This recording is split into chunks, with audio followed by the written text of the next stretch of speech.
Thank you, Excellencies and delegates and participants at the Commission this year.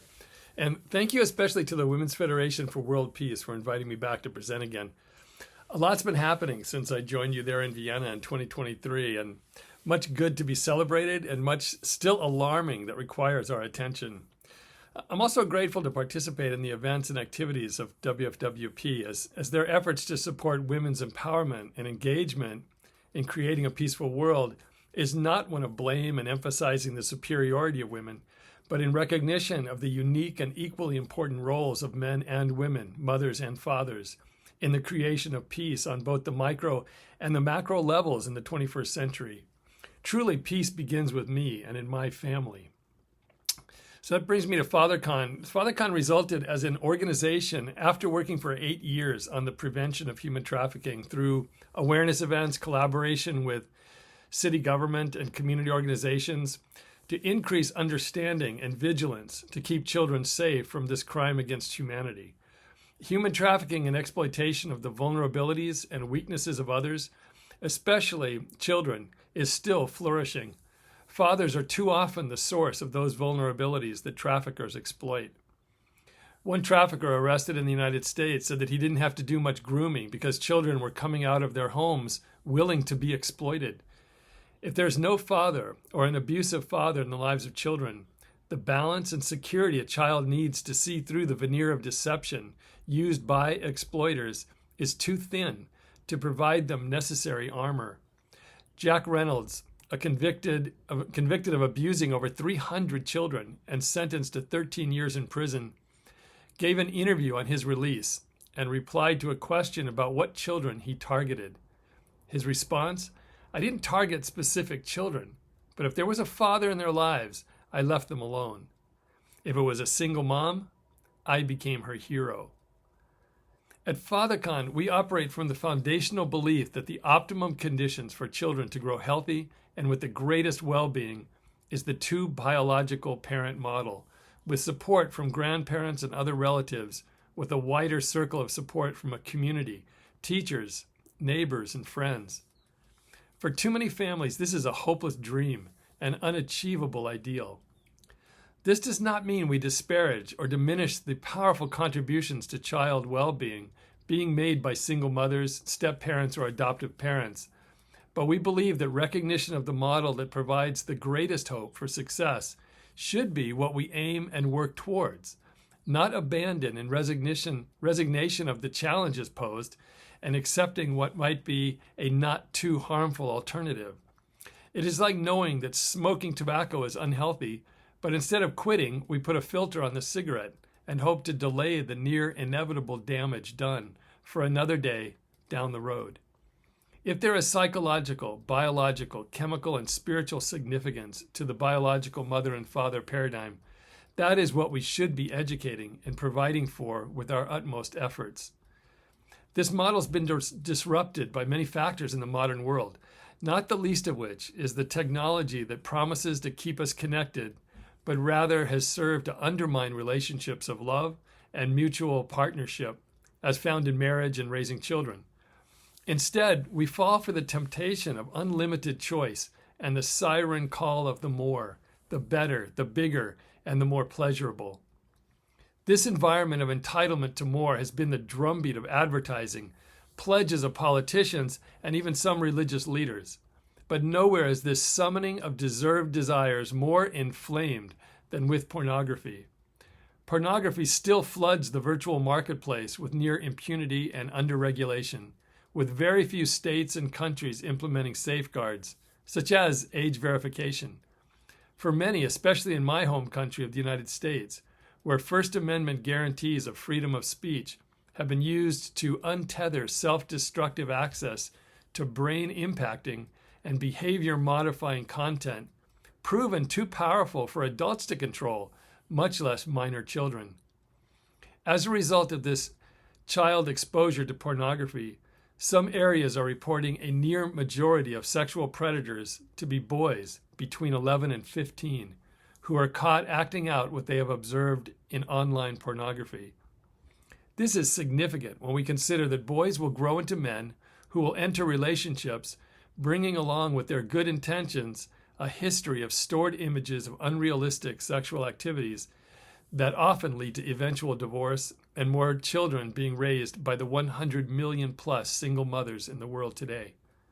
I've spoken with young people who, after a few years of marriage and a couple of children, have turned to porn to spice up their intimate lives, only to have the escalation exceed the willingness of, usually the wife, to continue, leading the husband and father to abandon the home in search of the pleasure he has come to believe is deserved. Pornography poses unique challenges to adults and even more so for children who are increasingly exposed inadvertently through term searches that open in some cases millions of posts of explicit sexual content. These problems obviously require a three-frontal approach: legislative, led by politicians with a grasp of the issue and commitment to children's well-being; law enforcement, which implements well-crafted laws and provides the deterrence of consequences for illegal behavior committed in the dark; and third, prevention within the upbringing of children by their caretakers and parents. At FatherCon, we conduct trainings and presentations with law enforcement and political leaders to increase the awareness of how these threats to children look from the ground up. However, our primary focus is not on legislation or enforcement, but on prevention through increasing parental engagement in a positive, supportive, and illuminated way that assists in parents and children thriving.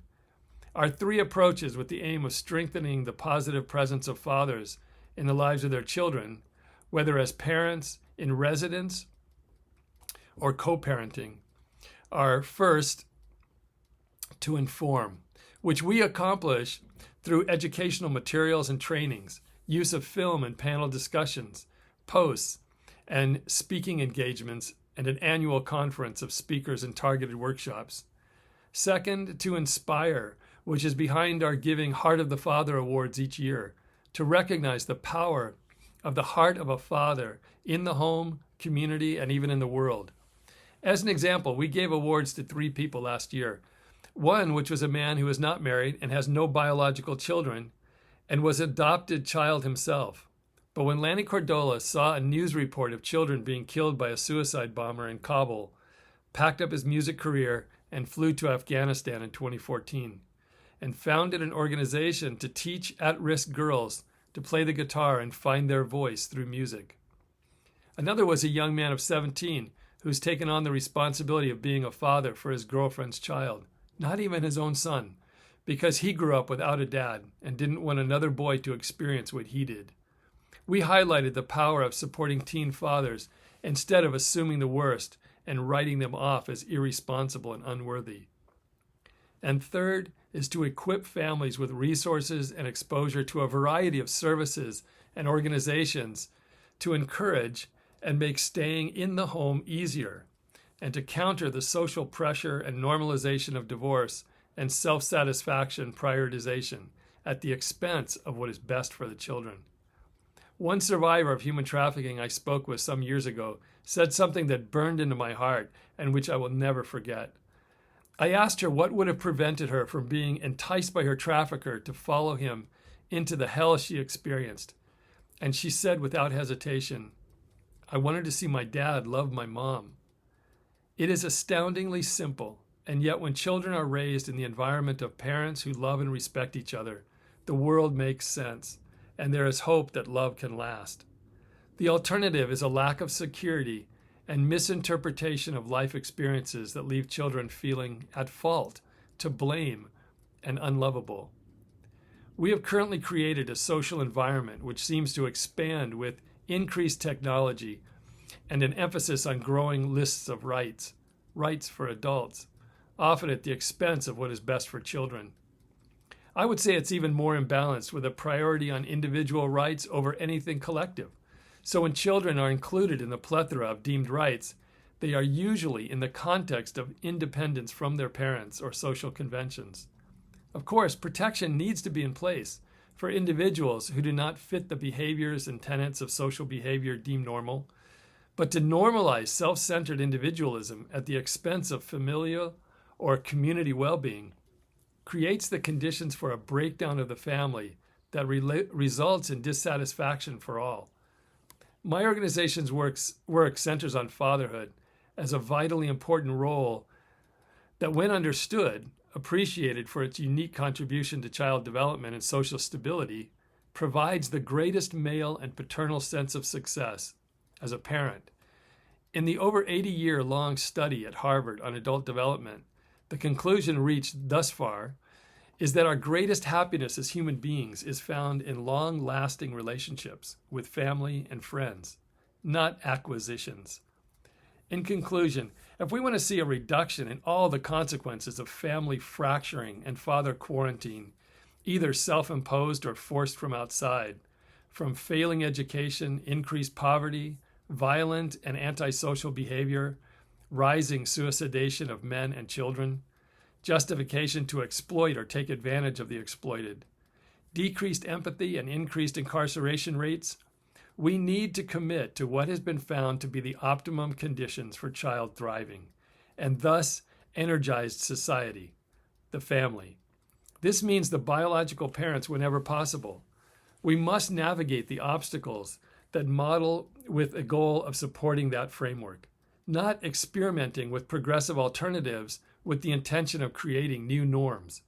We need to better prepare future fathers for what to expect and what will be expected and needed of them. We need to educate future mothers of the unique benefits that the father of their children will supply, not as superior or inferior to their maternal nourishing, but in collaboration. We need to provide children who have been raised in less than ideal homes to heal from trauma and abandonment with the resources necessary.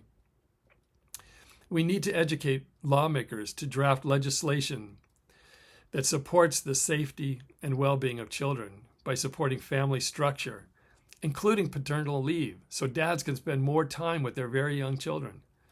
And as parents, we need to prioritize the health of our children, even when uncomfortable or a sacrifice for us, because our greatest joy is going to be found in those lifetime relationships. I often hear from fathers that they would willingly die for their children, but when asked if they would put down their phones or turn off the TV, well, the answer is less valiant. We are going to be imitated. It is how children learn and develop to become adults themselves. We must give them positive examples to replicate. Human trafficking and sextortion, abuses of all sorts, are the fruit of a growing sense of entitlement to self-pleasure and comfort, even at the expense of children and society at large. We have the power to decrease the vulnerability to enticements of the con, the lie, that fuels the exploitation of those weakened by loneliness, fear, and anger in our homes. Fathers, love your wives. Wives, love your husbands. Do one more thing that is comfortable. Future generations are dependent on us today. Thank you very much.